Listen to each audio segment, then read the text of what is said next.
صحابہ کرام کی پیروی ہم پہ لازم ہے، اس کے بغیر نجات کیسے حاصل ہوگی؟ آپ یقین مانیے کہ اگر یہ صحابہ کرام کا ساتھ نہ ملتا، ہمیں صحابہ کرام کی قربانیاں نہ ہوتی، تو پھر اس حالت میں ہمیں اسلام کیسے ملتا؟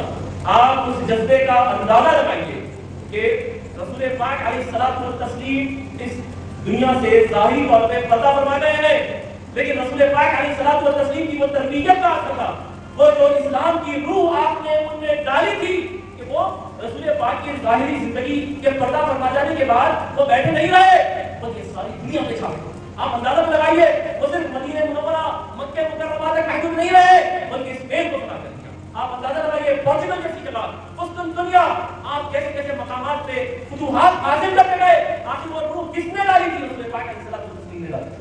آپ اندازہ لگائیے ان صحابہ کرام کی قربانیوں کا اندازہ لگائیے کہ تلووں سے کانٹے لگے ہیں تو تالوں سے جان ملے ہیں، وہ قربانیوں کے بعد اسلام ہمارے سامنے۔ عزیزان محترم، ایک واقعہ مجھے یاد آ رہا ہے جنگ یمامہ کا، جہاں مسیلمہ کذاب نے، یہ رسول پاک علیہ الصلوۃ والتسلیم کے پردہ فرما جانے کے بعد کا معاملہ ہے۔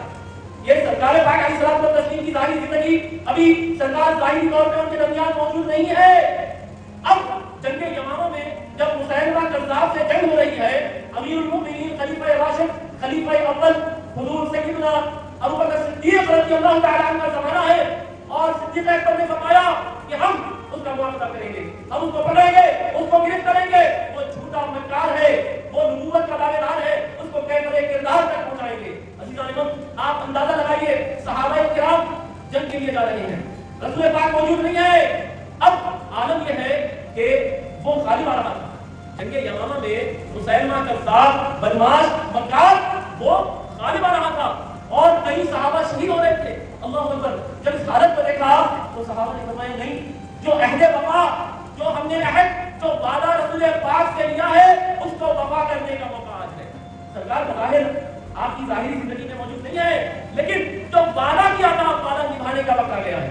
صحابہ نے کہا ہو سکتا ہے، انسانی تقاضا ہے، بشری تقاضا ہے کہ ہو سکتا ہے ان کے جارحانہ یلغار کی بنا پہ، اس جارحانہ یلغار کی وجہ ہو سکتا ہے کہ ہمارے قدم کہیں ہو جائیں، ہم کہیں خدا نہ خاصہ بیک فٹ نہ ہو جائیں، لیکن پھر رسول پاک کو چہرہ کیا بتلائیں گے؟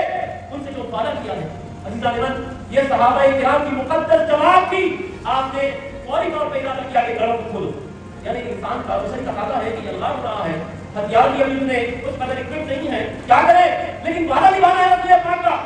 جو رسول پاک سے وعدہ کیا تھا اسلام کی خاطر، اسلام کے فروغ کی خاطر، اسلام کے دفاع کی خاطر، انہوں نے کہا گھروں کو کھولتے ہیں، فوری طور پہ فورس ڈگ کرتے ہیں، گڑے کھولتے ہیں، گھروں میں اتر جاتے ہیں، اور گھروں میں اترنے کے بعد یوں ہی نہیں، اب گھروں میں ٹھہر کے تلواریں ہاتھ میں لے لی، کسی نے چھڑیاں ہاتھ میں لے لی۔ اب یہ سوچا کہ جب وہ یلغار سواریوں کے ساتھ آئیں گے، ہو سکتا ہے نکال دیں اور ہم کہیں بشری تقاضے کی وجہ ہم کہیں خود سے باہر نہ نکل جائیں، تو ایسے پتھر پاؤں کو باندھے گئے کہ اگر ہم خود سے چاہے بھی تو نہ نکل پائیں۔